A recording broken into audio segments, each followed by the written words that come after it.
વસ્તુને એટલે હું ઇતિહાસનો ઉજાગર કરવાના બહુ મોટું એક કેમ્પેન ચાલુ છું. તેમાં એક આ કોન્સેપ્ટ છે કે જલિયાવાલા બાગ.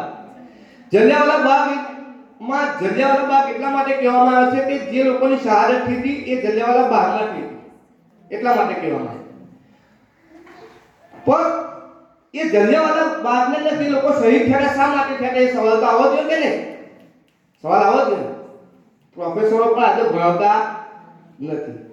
એ જે શહાદત થયેલી એમની શહાદત થવાનું કારણ એ હતું કે તે વખતે 1919 માં શહાદત થઈ. 1914 ની અંદર બ્રિટિશ શાસને ઈસ્ટ ઇન્ડિયા કંપની હતી. તે વખતે ઈસ્ટ ઇન્ડિયા કંપની બ્રિટિશ શાસન તો 1919 પછી સમાપ્ત કર્યું. ઈસ્ટ ઇન્ડિયા કંપની તરફથી એક એક્ટ બનાવેલી, રોલેટ એક્ટ. તમે વાંચ્યો હશે. એનો આખો અભિયાન ચાલેલું ને એ ચાલેલું 5 વર્ષ સુધી, 2019 સુધી, અરે 1919 સુધી. ને ત્યાં એમની શહાદત થઈ. એટલે મેન એનું વિઝન શું હતું? શહાદત શહીદ થવાનું કારણ શું હતું? રોલેટ એક્ટ ના કારણ. હવે એક્ટ કેવો હતો? હમણાં યુએપી છે ને, કોઈ બી એક્ટિવિસ્ટ હોય, પત્રકાર હોય, જે સરકાર વિરોધી કંઈ બોલે તો એને સીધો યુએપીમાં નાખી દેવાનો, એ પ્રકારનો એક્ટ હતો ને એનો વિરોધ થયો. હાલાકી તમે ગુલામ ભારતની અંદર દેશની પ્રજાથી વિરોધ કરતી હતી, પણ હમણાં વિરોધ કરી શકતી નથી. એ બી મંથનનો વિષય છે. બીજું મીડિયાની વાત કરું તો મીડિયા ક્ષેત્રે એક આપણે વિશેષ અવાજ ઉઠાવવાની જરૂર છે. લખી શકતા હોય તો લખો, બોલી શકતા હોય તો બોલો, પોસ્ટર લગાવી શકતા હોય તો પોસ્ટર લગાવવા આપણે કરી રહ્યા છીએ.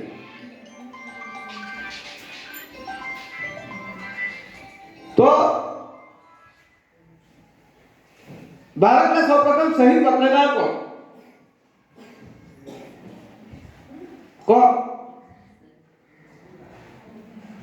ભારતના સૌપ્રથમ શહીદ પત્રકાર મૌલાના મોહમ્મદ બાકિર સાહેબ.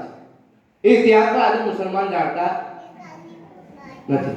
એટલે આવા ઘણા ઇતિહાસો છે જે મેં આખા ડાયાગ્રામ બનાવેલા છે કે જેને આપણે સ્ટુડન્ટ સામે, સમાજ સામે, દુનિયાની અલગ અલગ પ્રજાતિઓ સામે લાવવાના જરૂર છે અને એનું કેમ્પેન ચલાવવું જરૂર છે. તો મને ઉમ્મીદ છે કે આપણે બહુ પ્યાર મોહબ્બતથી અને અલ્લાહના જાતથી ઉમ્મીદ રાખીને આપણે બીજો એક શિબિર આયોજિત કરીશું ઇન્શાઅલ્લાહ. મને બહુ આજનો પ્રોગ્રામ જોતો એટલી ખાસ ઉમ્મીદ થઈ છે કે આપણે 100 લોકોનું ટાર્ગેટ પૂરું કરીશું. અહીંયા જે સ્ટુડન્ટ આવ્યા છે ને બીજા જે નથી આવી શક્યા તેમનો આપણે એનાલિસિસ કરીશું, એમને પૂછીશું. બીજી વાત કે બીજો શિબિર થતા પહેલા કોઈ પણ સમસ્યા આવે એક્સ વાય ઝેડ, એકચ્યુઅલી એવું છે કે આપણે ભણતા હોય છે, કોઈ ગરીબ ઘરની દીકરી હોય છે, એના બાપ કોઈ ખેડૂત હોય, કોઈ મજૂરી કામ કરતો હોય, નોકરી કામ કરતો હોય, એની સમસ્યા એના બાપને કહી શકતી નથી. પ્લસ કે કહે પણ એના બાપ પાસે એટલી આવડત, હુનર, સમજ, બુદ્ધિ એ હોવાના કારણે એમની સમસ્યાનું સમાધાન નથી કરી શકતી. તો આ બધું જોતા એક ટીમની જરૂર છે કે જે ટીમ એને બેકઅપ આપે. જરૂર છે કે નહીં? ને આ જ વિઝનના સાથે આપણે આગળ વધવા માંગીએ છીએ કે સૌપ્રથમ તો દીકરીઓને એટલી સશક્ત કરો કે પોતાના પરિવારમાં એક પોતાનું વિશેષ સ્થાન મેળવવા માટે આગળ વધી શકે.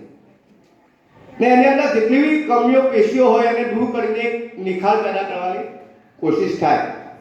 કુરાનને પણ આપણે જાણીશું, વક્તન ફવક્તન એવા આલિમે દીન લાવીશું. કોઈ એવા મસલા છે કે જે તમે સોશિયલ મીડિયામાં જાણ્યા હોય યા તમે કોઈ જગ્યાએ વંચન કર્યું હોય, ના સમજમાં આવ્યું હોય, તેવા ફતવા પૂછવા માટે એવા શિબિર રાખીશું કે કોઈ એવા મુફ્તી કિરામ લાવીશું યા કિફતા કરેલી કોઈ મહિલા લાવીશું કે જેમને તમે પૂછીને તમે એ મસલાનો હલ કરી શકો.